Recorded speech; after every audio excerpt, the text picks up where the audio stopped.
Today's lesson on August 22nd, 2012, Algebraic Expressions, Chapter 1-2. We're going to learn to evaluate algebraic expressions and simplify algebraic expressions.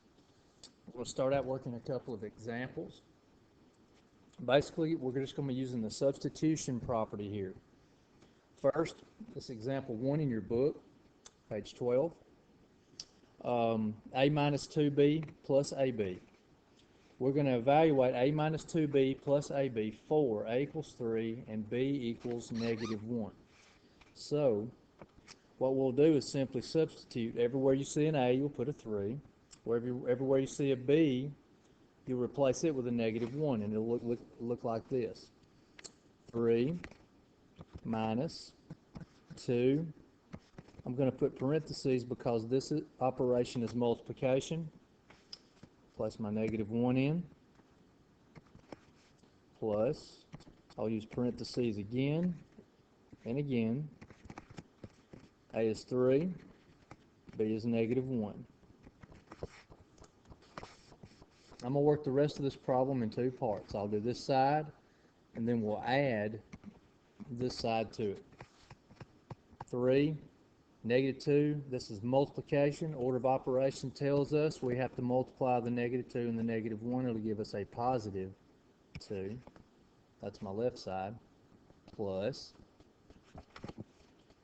my right side will be 3 times negative 1, or negative 3. And now we'll just go in order here. And I don't really like the way this is written with the plus a negative 3. So for me, I like to go ahead and just change it, because actually all you're doing is subtracting. And our result on this problem is a positive 2. I'm going to pause it a second and let y'all work example problem number 2. 7x minus 3xy for x equals negative 2 and y equals 5. Okay, as you can see, we replace x with negative 2, we replaced x with negative 2, we replaced y with 5. 7 times negative 2 is negative 14. Negative times negative is positive 6. 6 times 5 is 30. I skipped a step or two there.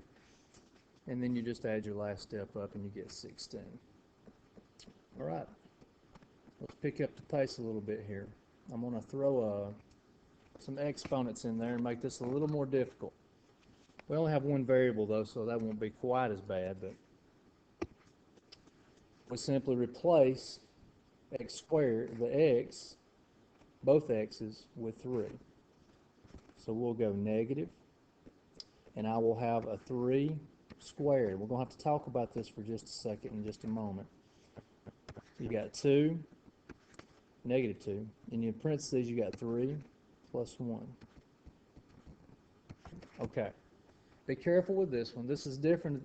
This is quite a bit different than it would be if the negative 3 would be inside parentheses. If there are no parentheses involved, you simply square the 3 to get 9 and keep the negative. So we'll have negative 9. Here we're going to simply distribute. Well, you got two things you can do. You can either distribute and then add, or you can add this and get 4 and just simply multiply that by negative 8. By negative 2, and you get negative 8. And the result on this one should be negative 17.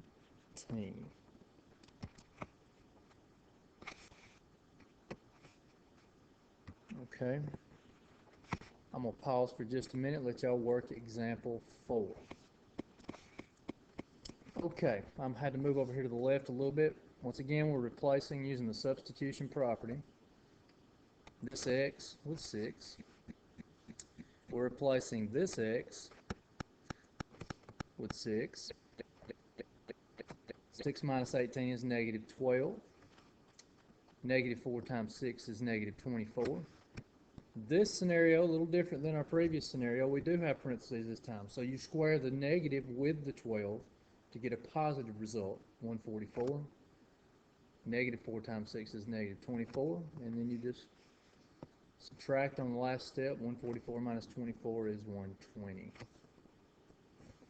Alright. One more topic in chapter 1-2. Combine like terms. what we'll do in this, you can only combine terms that have the same variable with the same exponent. That's kind of hard to explain. So in other words, I can only compare z squareds with z squareds. I can only compare z to the first powers to z to the first powers. So on this problem right here, what I would do is I can add these two,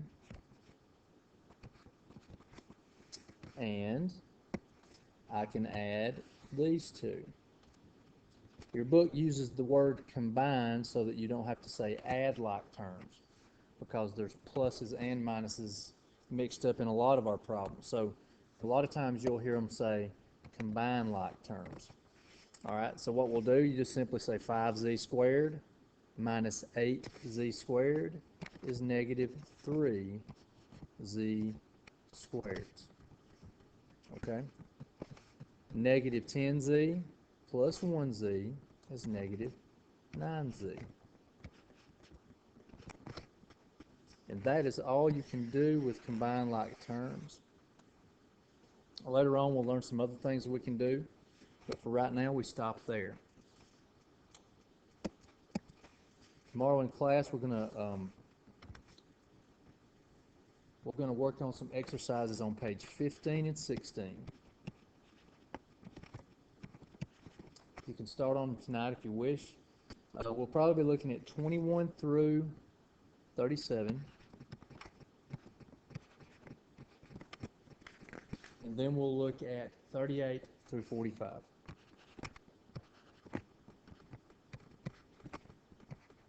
Okay, good job.